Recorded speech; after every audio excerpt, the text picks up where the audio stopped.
Last video में हम लोगों ने काउंटर ऐप बनाया था कि हम एक बटन पे क्लिक करते थे तो जो काउंटर की वैल्यू है वो बढ़ती जा रही थी। ये जो कोड मैंने ओपन कर रखा है ना, ये उस काउंटर एप्लीकेशन का ही कोड है। ठीक है।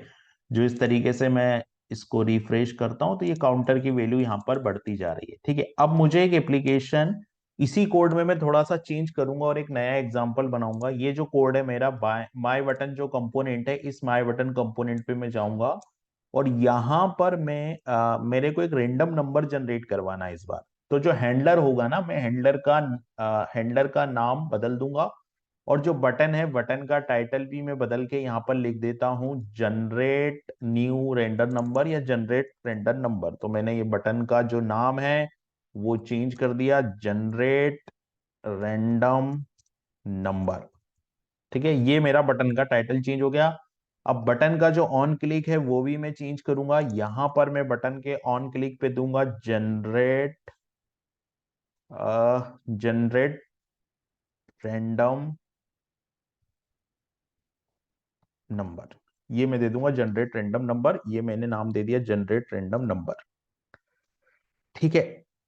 अब क्या करना है मेरे को कि ये जो जनरेट रैंडम नंबर फंक्शन है इसकी कोडिंग पहले मैं कर लेता हूं हैंडलर की, और इस हैंडलर को मैं बाइंड कर देता हूं। तो बाइंडिंग इस यहाँ पर स्टेट की मुझे जरूरत नहीं है क्योंकि मैं रेंडम नंबर जनरेट करवा रहा हूं, तो मैं स्टेट को हटा देता हूं। यहाँ पर दिस डॉट रेंडम जनरेट और this dot random generate dot bind dot this कर देता हूं। ठीक है। यहाँ पर ये जो फंक्शन है ये भी चेंज हो जाएगा और इस फंक्शन को मैं बोल दूंगा, ये फंक्शन जो है वो, ये इसको भी हटा देता हूं मैं यहाँ से। तो ये फंक्शन को हटा देता हूं मैं, यहाँ जाता हूं, यहाँ पे इस फंक्शन को चेंज करके मैं बोल देता हूं जनरेट रैंडम नंबर। सिंपल, ये हो गया। अब जो काउंटर एप्लीकेशन है उसमें मुझे ये जो काउंटर वाला पार्ट है ये चेंज करके मेरे को यहाँ रेंडम जन करके एक वेरिएबल बनाना पड़ेगा। तो मैं यहाँ पर सिंपल एक नंबर नाम का वेरिएबल बना देता हूँ। तो यहाँ पर मैं नंबर नाम का वेरिएबल बना देता हूँ और उसकी जो प्रॉपर्टी है, ठीक है, नंबर नाम का वेरिएबल बना देता हूँ स्टेट के अंदर। और फर्स्ट टाइम जो है स्टेट को मैं जो इनिशियलाइजेशन होता है ना, स्टेट का जो इनिशियलाइजेशन है वो मुझे करना है। तो मैं कंस्ट्रक्टर के अंदर ही दीज डॉट रैंडम जनरेट, और दीज डॉट रैंडम जनरेट नहीं, मुझे यहाँ पर स्टेट की जरूरत पड़ेगी तो मेरे को स्टेट वापस से यहाँ पे यूज करना पड़ेगा। तो मैं दीज डॉट स्टेट और this dot state dot random, ये स्टेट बना लेता हूं मैं। और यहां पर मैं पास कर देता हूं एक ऑब्जेक्ट, और ऑब्जेक्ट में पास कर देता हूं नंबर, और वन से इसको इनिशियलाइज करवा देता हूं। बट रेंडम नंबर जब जनरेट होगा तो ये स्टेट जो है वो अपडेट करा दूंगा। ठीक है। तो यहां पर मैंने दीज डॉट स्टेट का जो इनिशियलाइज किया है मैंने दीज डॉट स्टेट, और ये हटाना पड़ेगा यहाँ पर this dot state num is equal to 1, कुछ इस तरीके से। तो यहां पर कंस्ट्रक्टर कॉल किया, प्रॉप्स का सुपर कॉल किया, फिर this dot state num is equal to 1 define कर ली, और दिस डॉट स्टेम को हमने बाइंड कर दिया। ये तो कंस्ट्रक्टर की कोडिंग खत्म हो गई। अब चाहिए ये वाले रेंडम फंक्शन की कोडिंग करनी है। तो लेट एक नंबर लेना पड़ेगा पहले। तो मैं ले लेता हूँ लेट, और लेट में मैं ले लेता हूँ रेंडम नम, और random number is equal to, अब रैंडम नंबर जनरेट करने के लिए मेरे पास एक फंक्शन होता है मैथ डॉट। तो मैं सबसे पहले तो मैथ डॉट फ्लोर कॉल करता हूं, उसके अंदर फिर मैं मैथ डॉट रैंडम कॉल करता हूं, और इसको इंटू कर देता हूं मैं 10 से इंटू कर देता हूं, और यहां पर +1 कर देता हूं। +1 मैंने क्यों किया? क्योंकि जो रेंडम फंक्शन होता है वो क्या करता है, यहां पर मैं जाऊंगा तो जो रेंडर फंक्शन मेरा होगा, रेंडर फंक्शन मुझे 0.0 से लेके 0.9 तक की वैल्यू देता है। 0.0 से लेके 0.9 तक की वैल्यू देता है। और मैं चाहता हूं कि जो रेंडम नंबर मुझे मिले वो 0 से लेके 10 तक की रेंज में ही आए। ठीक है। या 1 से लेके 10 तक की रेंज में ही आए। तो 1 से लेके 10 तक की रेंज में लाने के लिए इस नंबर को मैंने इंटू किया 10 से, जो भी नंबर आएगा उसको इंटू 10 से किया।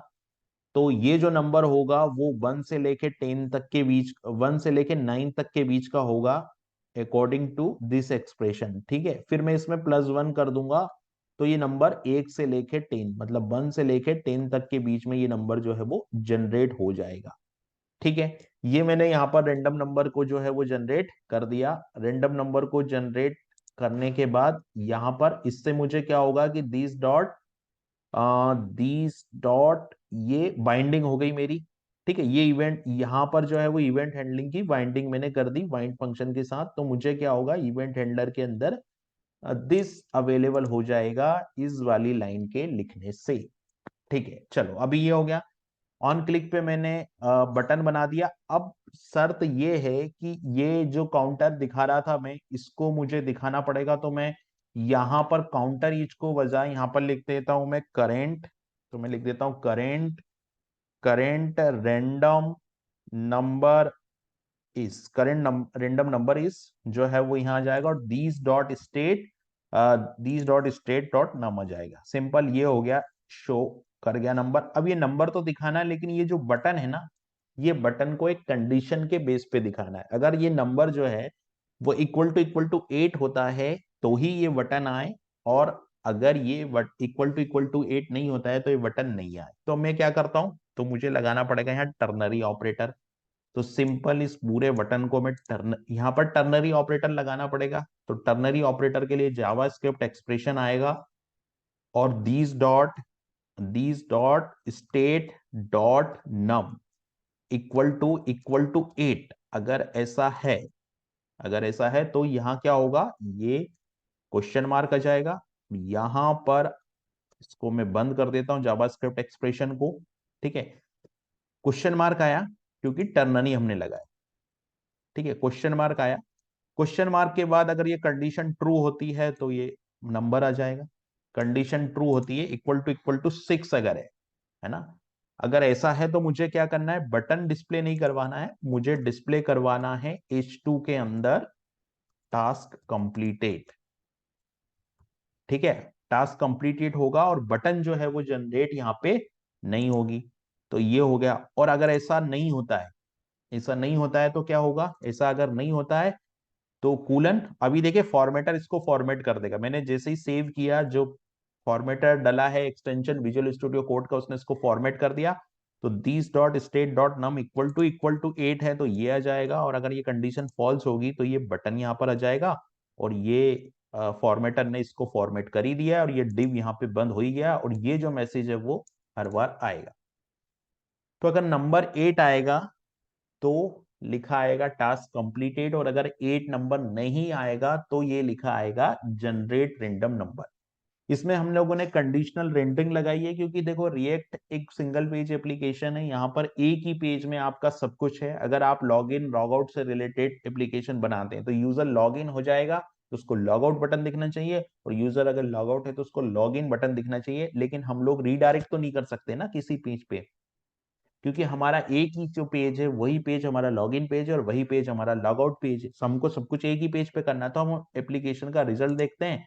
तो देखिए जनरेट रेंडम नंबर 1 है। अभी मैंने जैसे ही क्लिक किया, रेंडम नंबर अभी अपडेट नहीं हो रहा है, रेंडम नंबर भी अपडेट होना चाहिए। तो कुछ एरर आ रही है कंसोल पे, हम लोग देख लेते हैं। माय बटन कंपोनेंट के अंदर कुछ एरर है यहाँ पर। Undefined can not set properties of undefined, कुछ एरर कर दी हम लोगों ने। देखते हैं। तो यहां पर तो दीज डॉट स्टेट और दीज डॉट स्टेट नम हो गया। हाँ, यहाँ पर हम लोगों ने इसको इनिशियलाइज नहीं किया। हम लोगों ने नंबर जनरेट तो कर दिया, लेकिन हम लोगों ने स्टेट अपडेट नहीं की। तो यहाँ पर मुझे लिखना पड़ेगा सेट स्टेट। और सेट स्टेट के अंदर मुझे क्या पास करना है, सेट स्टेट के अंदर मिलूंगा ऑब्जेक्ट और नम, और जो नम की वैल्यू होगी वो मैं रेंडम नम से पास कर दूंगा यहाँ पर। सिंपल, क्योंकि मेरे को स्टेट अपडेट करनी थी। तो ये रेंडम नंबर जो है, अब स्टेट जो है वो अपडेट हो गई है। तो अब एरर जो है वो चली जानी चाहिए। मैं क्लीन करता हूँ, फिर से क्लिक करता हूँ, इसको क्लिक करता हूँ, तो ये देखिए स्टेट यहाँ अपडेट हो गई है।